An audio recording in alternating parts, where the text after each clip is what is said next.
Have you ever wondered how Jesus knew who he was?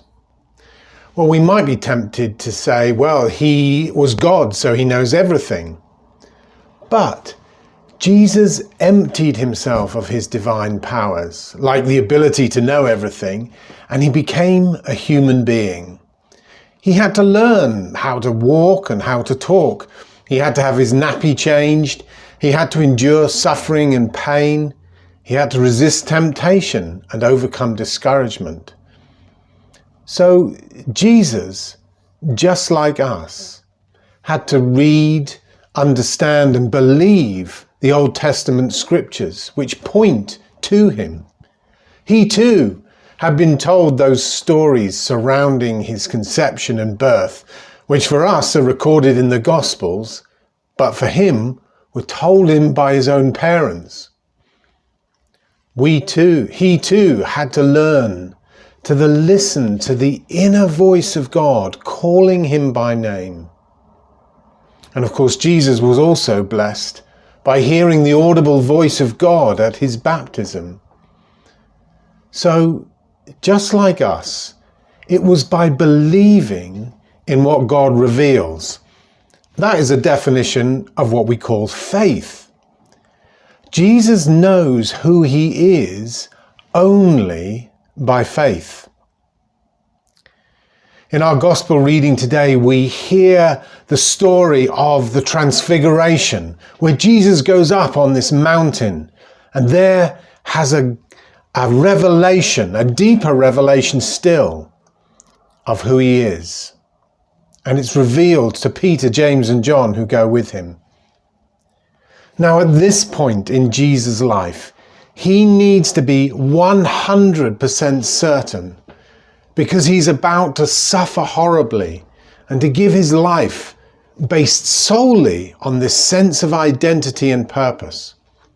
He's already told his disciples what is about to happen to him. And this is the last pause before he resolutely sets his face to Jerusalem, where events will unfold over which he has decreasing control. This is really the point of no return.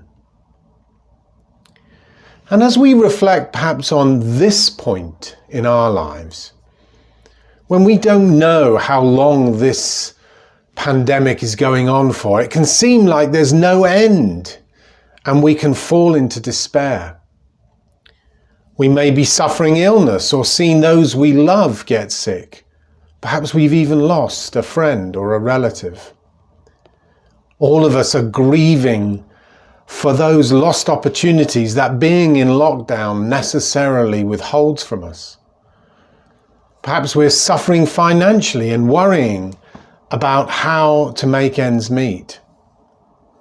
And in any case, and in normal times, we still have all the difficulties of this troublous life. So in the hardships of our situation, let's look at Jesus in his.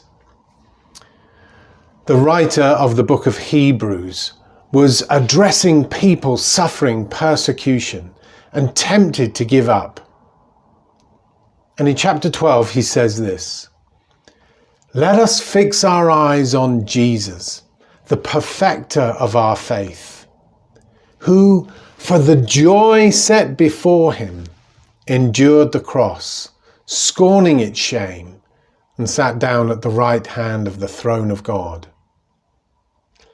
On the Mount of Transfiguration, God is showing Jesus the joy set before him, before he endures the cross on the Mount of Crucifixion.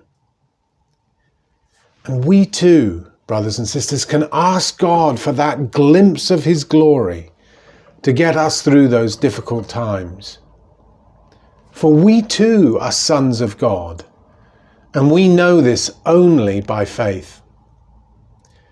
Paul, writing to the Romans, says this: "The Spirit himself testifies with our spirit that we are God's children. Now, if we are children, then we are heirs, heirs of God and co-heirs with Christ, if indeed we share in his sufferings, in order that we also may share in his glory. Paul, who knew something about suffering, says this, I consider that our present sufferings are not worth comparing with the glory that will be revealed in us.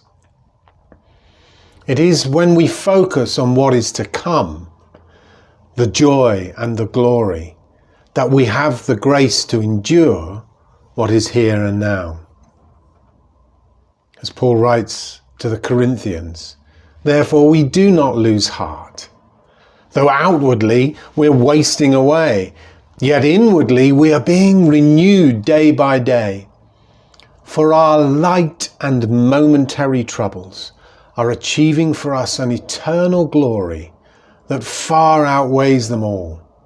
So we fix our eyes not on what is seen, but on what is unseen. For what is seen is temporary, but what is unseen is eternal. Dear friends, let's keep our eyes on the prize. Set our hearts and minds on things that are above, because that helps us to live through what is here below. Amen.